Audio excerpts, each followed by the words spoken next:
जब भक्ति भी करते हैं ना, तो कई बार सरेंडर को लेके हमें क्या लगता है कि नहीं नहीं, हम इतनी भक्ति कर रहे हैं, लेकिन मन में एक डर होता है कि हम उस ईश्वर के पास जाएं, बहुत भक्ति करें तो हमको अपनी सारी चीजें छोड़नी होगी।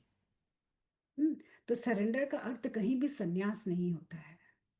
अगर हम संन्यास में जाएं तब हम चीज़ों को छोड़ते हैं कि हमें ये नहीं चाहिए, हमको वो नहीं चाहिए, हम चीज़ें छोड़ के आगे बढ़ते हैं।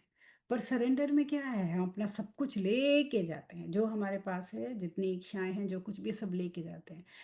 वो कैसे काम करता है?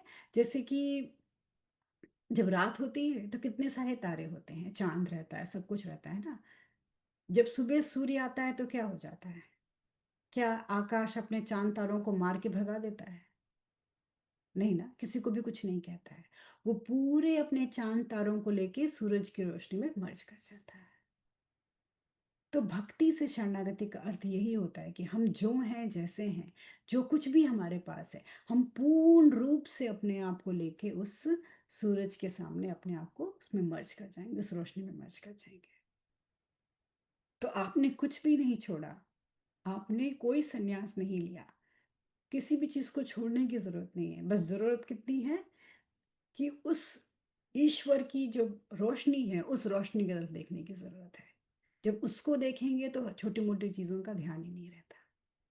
एक बार सूरज निकल जाता है तो क्या चांद और तारे याद भी आते हैं कि कहाँ गए? वो रहते हैं आकाश में, ना हमें दिखते हैं, ना हमें उनकी याद आती है। तो ईश्वर का प्रभाव आपके जीवन में इतना बड़ा होना चाहिए कि एक बार ईश्वर का प्रभाव हो गया आपके जीवन में, तो छोटी छोटी बातें तो याद ही नहीं रहनी चाहिए, उनका कोई महत्व नहीं होना चाहिए।